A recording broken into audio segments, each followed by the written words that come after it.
Le podcast Déclic comprend les transitions pour vulgariser, ouvrir la réflexion et surtout donner envie d'agir. Bonjour, bienvenue dans Déclic comprend les transitions, le podcast qui explore les transformations des individus et des organisations sur leurs enjeux numériques, environnementaux et managériaux. Aujourd'hui, on est ravis de recevoir dans le podcast la gagnante des matinales de la transformation, la 5e édition, qui a eu lieu vendredi dernier. C'est Julia Malek. Bonjour Julia. Bonjour. Bonjour, et donc tu es experte en leadership, prise de parole et communication, diversité et inclusion, ces thématiques qui te tiennent à cœur, tu nous expliqueras certainement pourquoi. Tu accompagnes les professionnels et les étudiants à développer des compétences durables avec exigence, créativité et surtout beaucoup de pratique. Tu as récemment été distinguée en remportant cette 5e édition des matinales à la transformation où tu as pu développer ton réseau par l'humain en posant le portable et en rencontrer les personnes par les passions, les hobbies qu'on développe dans une vie. Il y en a eu beaucoup. Merci à toi d'être là. La première question qu'on avait envie de te poser dans Déclic, c'est celle-ci. Tu parles beaucoup de compétences durables en leadership et en communication. Qu'est-ce que ça signifie concrètement pour toi, ces différentes approches qui seront un peu moins classiques que celles qu'on a l'habitude d'entendre? Merci pour cette question. J'adore parler de compétences durables. Effectivement, parce que je suis une grande apprenante tout au long de la vie. J'adore apprendre, mais pas forcément de la façon classique. Et donc, j'ai essayé de créer l'apprentissage que moi j'aurais voulu avoir. Pour ça, j'essaye dans mes formations d'avoir tout d'abord de l'écoute, contrairement à juste entendre. J'essaye vraiment d'avoir de l'écoute active. Ensuite, du partage entre les participants. Et puis vraiment de l'expérimentation, ce qui fait que j'essaie de créer des expériences incarnées et transformatrices qui vont faire que ces compétences, ce ne sont pas juste des connaissances, mais ce sont vraiment des compétences qu'on va venir travailler, mettre en pratique, comme tu le disais, et du coup ressortir de la formation un petit peu transformée. Et c'est en ça pour moi que la transformation, elle est durable. Et j'aimerais ajouter aussi un élément, c'est que je pense qu'on est dans des enjeux aujourd'hui justement de compétences de plus en plus durables et puis aussi qui vont se transformer tout au long de la vie. Et pour ça, pour moi, c'est important aussi d'avoir des formats longs ou en tout cas des formats suivis. Je pense qu'il faut qu'on sorte un peu de cette idée que la formation, c'est un jour, un module ou 5 années d'études. Voilà. Et qu'en fait, l'idée, c'est d'avoir ou des modules peut-être chaque année, ou moi, j'interviens par exemple dans les écoles sur plusieurs années d'enseignement, ou bien tout simplement d'avoir des petites mises à jour, revenir sur des formats, pouvoir échanger avec les participants pour voir ce qu'ils en ont retenu, rafraîchir la mémoire, parce qu'on oublie souvent que l'apprentissage, c'est aussi beaucoup du rappel, donc réexpérimenter et revoir les choses. C'est vrai que la formation, on nous le dit, c'est important, mais tout au long d'une carrière, on apprend beaucoup en étant jeune. En étant adulte, on se transforme aussi beaucoup, on évolue. Et c'est vrai que la formation, ça aide aussi à se mettre à jour, à apprendre des nouvelles peut-être choses de soi, de développer la créativité dont on parlait en intro. Donc de l'écoute, de l'expérimentation, de la mise en pratique, c'est important pour toi. La deuxième question qu'on avait envie de te poser, c'était par rapport au leadership, justement, à cette transformation des organisations. On parle beaucoup de transformation dans les organisations, aujourd'hui numérique, environnement, management. Est-ce que, selon toi, quel rôle joue le leadership justement dans la réussite de ces transitions? On parle beaucoup de ce leadership, il évolue en 2026, qu'est-ce que ça veut dire, qu'est-ce que ça représente? Je pense qu'on a maintenant besoin en fait, d'avoir des évolutions et des transformations qui sont plus incarnées. En fait, on va plus se poser de questions et donc on va devoir avoir des leaders qui sont plus convaincants qu'avant. Je pense qu'avant, on suivait un petit peu une route toute tracée, notre manager nous disait ci, nous disait ça, et puis on suivait tout simplement sans trop de poser de questions. Là, avec tous les enjeux qu'on a, et puis même l'information débordante qu'on a des enjeux locaux, mais également internationaux, en fait, on a un esprit critique beaucoup plus aiguisé, plutôt. Et du coup, on a besoin de leadership, pour moi, incarné. Et donc, pour moi, ce que ça veut dire, c'est vraiment reprendre un peu la façon aussi dont les neurosciences expliquent le cerveau, plutôt. Où, en fait, le centre de décision, il est plutôt émotionnel. Il va venir ensuite être rationnel. Et donc, on a besoin de personnes qui ont une vision qui est claire, qui est incarnée, et qui vont pouvoir venir porter des messages qui vont venir nous toucher au niveau de nos valeurs, et où on a besoin d'adhérer à une vraie vision. Et moi, c'est ce que j'essaye aussi de transmettre, que ce soit aux professionnels ou aux étudiants, c'est de savoir vraiment pourquoi est-ce qu'ils portent ce message, qui ils sont pour le porter, avec quelles valeurs, pour qu'ils puissent vraiment se l'approprier et incarner cette vision. Et c'est comme ça qu'on va venir être convaincant, que ce soit pour transformer une direction, pour que nos salariés nous suivent ou pour se faire embaucher quand on est jeune professionnel. C'est vrai qu'on parle beaucoup de la quête de sens que cherche la jeune génération. Je crois que pour échanger avec beaucoup d'experts dans Déclic, la 43e invitée, on parle aussi beaucoup de sens dans les générations un peu plus seniors et comment cohabitent aussi ces générations avec cette quête de sens qui sont parfois pas les mêmes et parfois aussi, c'est le cas, se retrouvent. Donc c'est assez intéressant d'en parler aussi dans le leadership. C'est vrai que cette vision court terme, moyen terme, long terme, et puis de s'adapter aussi au contexte. Là, en 2026, on a commencé l'année avec un contexte national, international quand même assez effrayant ou en tout cas très décalé. Comment aussi on s'adapte en tant que leader par rapport à tout ça. Ouais. Et je pense, pour compléter sur ce que tu viens de dire, qu'il y a vraiment aussi un besoin, je pense, de plus de transparence et d'honnêteté et d'authenticité dans la vision et dans le leadership. Là où avant, on nous en mettait un petit peu plein les yeux, on pouvait suivre un leader un peu charismatique qui nous envoyait un peu de la poudre aux yeux. Je pense que maintenant, on a ce recul aussi avec la publicité, etc., où on a besoin d'un peu plus d'authenticité. Et sauf que les entreprises n'ont pas tout intégré ces codes-là. Et comment être authentique, mais en même temps mener des projets qui sont obligatoires ou en tout cas nécessaires.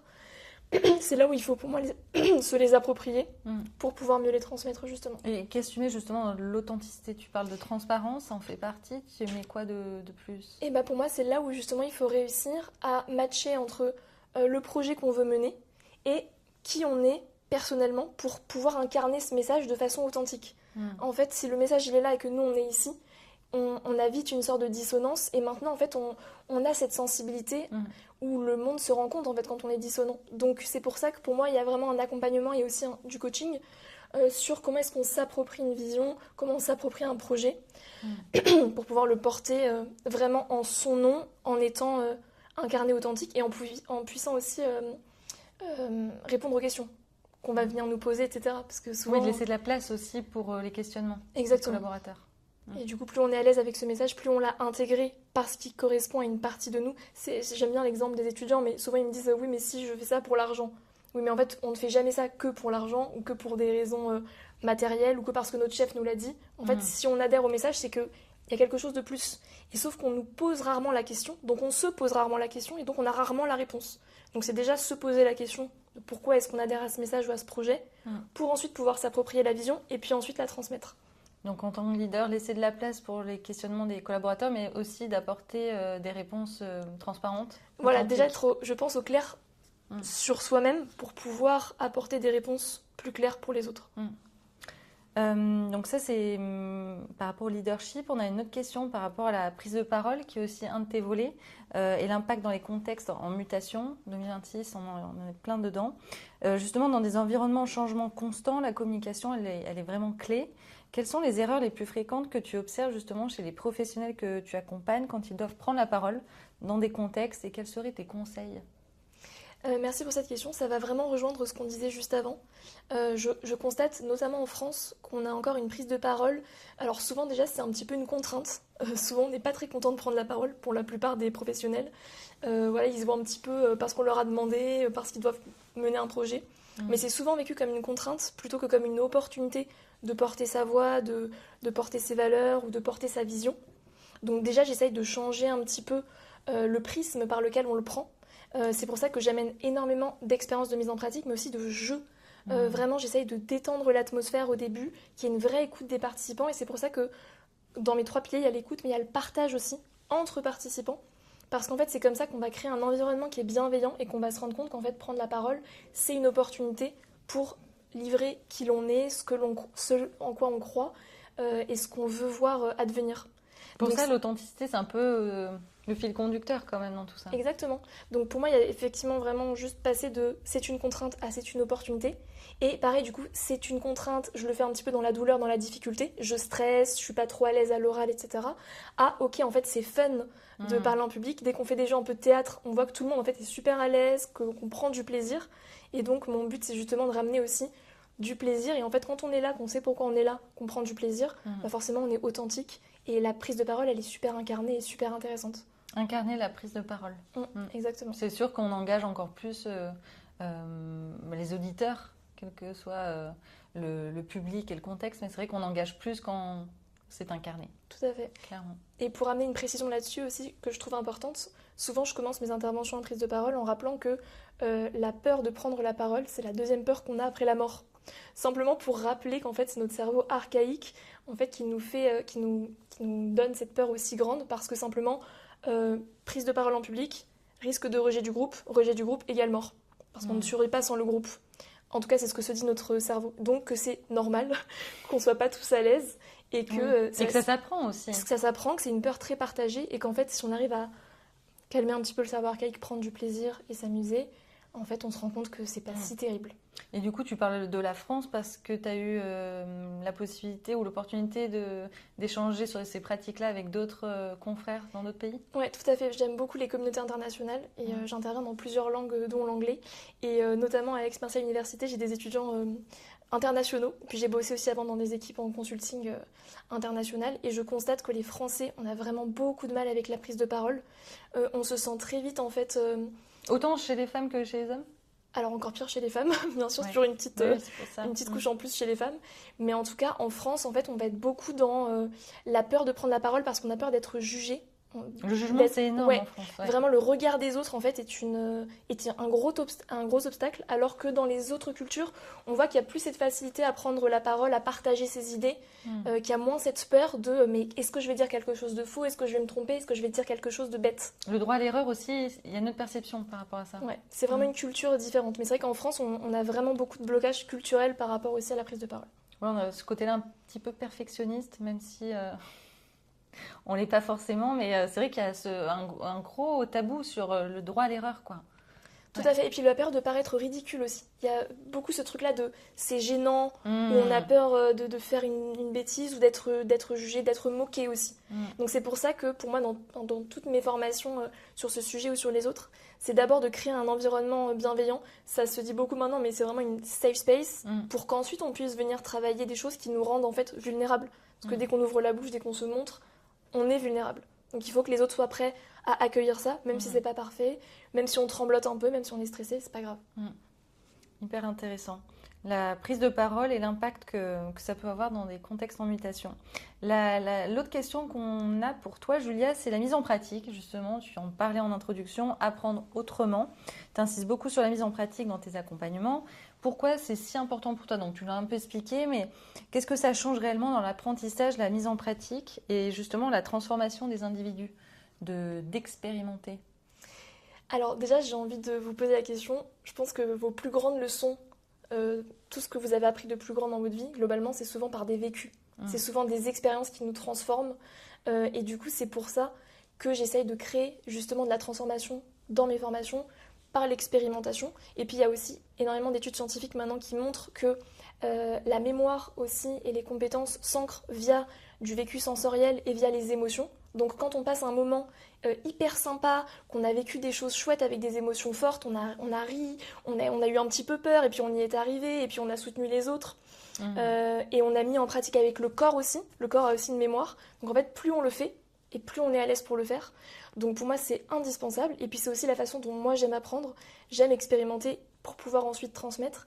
Et pour moi, c'est aussi ce qui permet d'avoir des compétences qui sont tout de suite, comme on le disait, incarnées, ancrées dans le corps, dans les émotions, dans le cerveau. C'est vraiment un triptyque.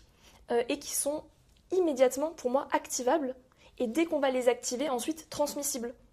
Donc c'est ça que je trouve un peu magique, c'est qu'en fait, quand on vient vivre des expériences, on peut immédiatement activer ses compétences. Et plus on les active, et plus on peut vite les transmettre. Et donc, ça fait un cercle vertueux d'apprentissage.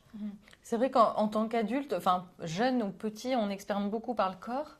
Mais c'est vrai qu'en grandissant beaucoup moins, on est beaucoup dans la tête, beaucoup dans l'intellect. Et de revenir au corps aussi dans l'apprentissage et la mise en pratique est quelque chose qui s'ancre encore plus, quoi. Tout à fait. Pour conclure cet échange, Julia, quel était justement, dans l'esprit de ce podcast qui s'appelle Déclic, ton déclic à toi dans ton parcours professionnel pour en être là aujourd'hui et nous parler de ton projet? Alors, comme je te disais tout à l'heure, beaucoup de déclics. Ma vie n'est que des clics. Des clics sur des clics et transition sur transition. Mais c'est pour ça que j'adore aussi et que je travaille dans les transitions et dans la transformation. Parce que pour moi, c'est des espaces un peu magiques où il peut se passer plein de choses et on peut reprendre plein de directions différentes. Je pense que mon plus gros déclic, c'est une sorte de crise à 25 ans, du quart de siècle, où en fait, j'étais en train de construire une vie qui me correspondaient pas vraiment. J'avais un CDI, un super appart à Paris. Et c'est ok d'ailleurs, si vous avez ça aussi C'est auditeur. ok, totalement. Mais en fait, c'est très intéressant parce que c'était une vie très chouette, mais simplement qui n'était pas faite pour moi. Et tout simplement, j'essaie de cocher des cases assez jeunes parce que c'est les cases que j'avais en tête. Mais je m'étais jamais posé la question de qui suis-je, quelles sont mes valeurs, qu'est-ce que j'ai envie d'incarner dans cette vie, qu'est-ce que j'ai envie de faire, et quels sont globalement mes objectifs de vie, à moi. Et donc, ça m'a permis vraiment de refaire un 360 sur ok, qui suis-je, qu'est-ce que je veux partager. Et au final, c'était une année assez charnière. J'ai quitté mon job, quitté mon appartement, quitté mon compagnon de l'époque, pour vraiment reconstruire une vie à partir de zéro et de qui je suis. Et donc, Page blanche. Page blanche, exactement. Et donc, c'est ce que j'essaye de transmettre par mes différentes casquettes de coach, de formatrice, etc. Et c'est ce qu'on disait sur la vision, tu vois. C'est vraiment que les personnes se posent la question de c'est quoi mon message ? Pourquoi est-ce que je suis là ? J'adore. Ma question préférée pour terminer, pour conclure, que je pose à mes étudiants souvent, quand je leur dis « Ok, réfléchissez à votre pourquoi que peut-être tu peux poser aux auditeurs qui nous écoutent. Exactement. Et alors, en tout cas, là, c'est une question professionnelle. Mais du coup, si on vous demande, voilà, pourquoi votre métier aujourd'hui ? Pourquoi cette casquette ? Ou pourquoi ce nouveau projet ? Je leur dis « Mais pourquoi est-ce que vous n'êtes pas boulanger-pâtissier ?»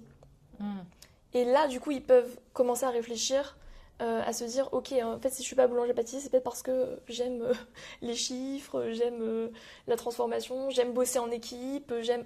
Donc en fait parfois quand on sait pas pourquoi quelque chose, on peut essayer de poser à la négative. Souvent ça nous aide parce qu'on sait plutôt pourquoi on ne fait pas les choses plutôt que pourquoi on les fait. Oui, c'est vrai. Donc pourquoi vous n'êtes pas avocat ou médecin ou autre chose en fait. Et là ça vous permet de voir en négatif votre métier et ce qui vous plaît justement le pourquoi. Là-dessus. Pourquoi. Le pourquoi. Le pourquoi est important. Ouais. Et c'est ok de ne pas avoir la réponse tout de suite, parce qu'on ne nous pose jamais la question. Donc ça peut prendre plusieurs jours, plusieurs semaines. Plusieurs années.